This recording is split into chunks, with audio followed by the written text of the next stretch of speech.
So today we're going to take a look at whether you actually just turn in transition, or what are the alternative movements or the movements that fit in place to help you shallow the club. Why is it that some of the tour players look like they create a squat? Is it just for power, or is it something that helps them get the arms and the club balanced so that it can all come through impact together? Also, what is actually going on a little bit with the hands in how that club can shallow? Quite a lot of concepts to have a look at. Let's jump into this video and find out how you can shallow the club and what movements you need to piece together in order to get that downswing shallowed and get way more consistency.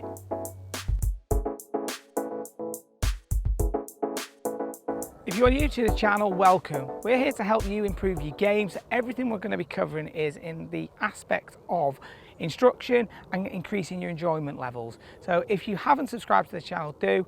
And also there's a bell icon down there, give that a click, that way you get all of the notifications coming forward. Today we're having a look at shallowing the golf club, but what does it take to shallow it? Do you just turn from the top? There's been a lot of people who have talked about just turning from the top. What are the areas and the bits that fit together in order for you to shallow the golf club, and what does that lower half do? So first of all, let's just have a little look at what happens with the golf club from that top of the backswing. So when we get to this top of the backswing here, if I just let go of the club there and just hold it up at the top now, if from here I just simply turn the lower body and sort of the hips and the torso towards the target, as I turn, the shoulders will go across. So if I do nothing with the hands, the club goes out and the angle of the shaft stays exactly the same. So it's actually quite steep at that point. So it can't just be a turning motion, because the turn is a throw out action. So that's getting that club to work out towards the ball. If I go like this and I move the lower body towards the target in lateral, so it goes forwards, the head goes to the right, and yes, the club shallows, okay, but my head's gone back behind the ball too much. What would be happening is, from this view, you'd see how the head goes over to the right behind the right foot. Now my low point and striking the ground is going to be back here rather than in front of the golf ball, so I'm not going to be able to compress the ball properly. Now if I just do something in the wrist, so we take the club again to that top of the backswing right here, and if I just let the wrists work in their own direction, so the left wrist starts to bow, the right palm can go towards the sky, a bit of torque through the handle, the golf club can shallow. So we can see that that would happen, but there's no power. So we see that the best golfers in the world, we look at the likes of your Tiger Woods and your Justin Rose, who I think have got amazing balance from the transition. What they've got is at the top here, as they start down, they've got this squat, so both thighs are at equal level at this point, arms still across the chest, and the club is behind you, the club head. So that means that the shaft can attack from the inside at this point, and then whatever pattern you want to do can happen through impact, depending on where the weight's moving, the handle's moving, etc.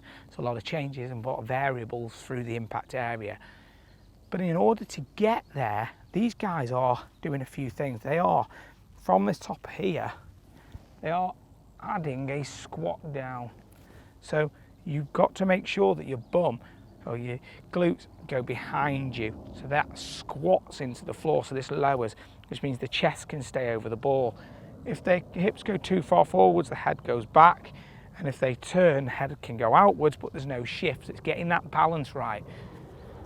Now once that left knee can start a little bit here, that's going to help get the lateral, so that will start to take care of you moving across.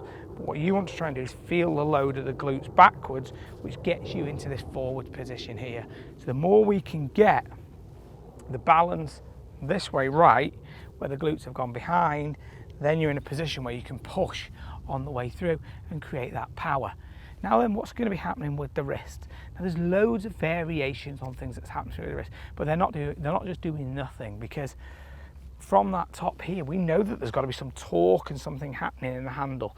You think of some of the longest drivers that we've ever seen over the years, and they tend to break golf clubs in two areas. They either cave the face in through the impact of the ball on the face, they smash it, or they end up breaking the golf club in the handle here. So that's in between both of the hands individually, and it can break up there. Well, it's breaking up there because there's got to be some sort of pressure going onto the shaft from what the hands are doing. Now, for you guys to make this as simple as we can, we just want you to feel that as you're making this movement down, you're letting the golf club feel like it can fall. So it's trying to get that club to go behind you, and what will then happen is the left wrist can start to bow a little bit in transition. That's got to happen, okay? And if that is happening and it's going that way, it will then feel like the right hand, if this left wrist goes this way, the right's got to go backwards a little bit. It won't necessarily be increasing its angle here anymore, because although that looks like it's shallowing when the left wrist cock's increased and the right wrist has gone backwards more, it's not shallowing the club. Because if I go like this and I just make the movement, it's not necessarily shallowed it loads. But if I get the left wrist to feel like it bows and I can combine that with the right hand going backwards, then we've got the combination of two things. We've got the club shallowing and I've increased the angle in the right wrist, which is where some extra power can start to come from. So it's getting the feel of where the left wrist can go in conjunction with the right. So the right is in effect seeing the thumb move towards the wrist as much as it can, which has increased the power. The right hand is also moving backwards a little bit as that left wrist is bowing. So that's how that club is technically shallowing, and it's all going to, the easiest way to get the feeling for that is from the top here of how you get the squat. Now, how do we apply this? This is a lot of things on the go there and really technical stuff. So we want to make it as easy as we can, don't we? Split the hands on the club here. So what we do is we take it to that top of the backswing, split hands there, and what I'm going to do first of all is feel that left wrist bow. So I'm trying to get the glove logo to turn back towards the camera. Same time there, I'm then going to try and get the feeling of the right back of the right hand here moving in towards the wrist bone, so that's fitting in with there, and I'm going to try and increase the angle towards me. So that's how it will feel.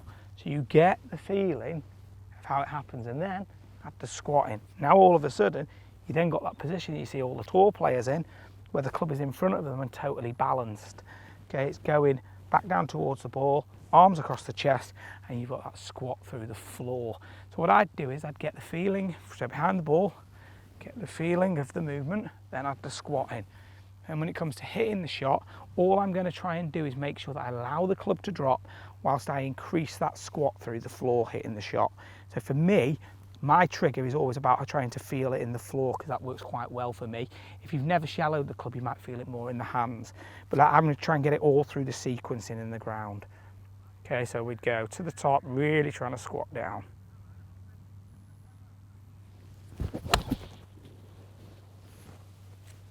So from there, for me, I was really able to get the feeling of squatting, and now I could feel how everything wanted to come through.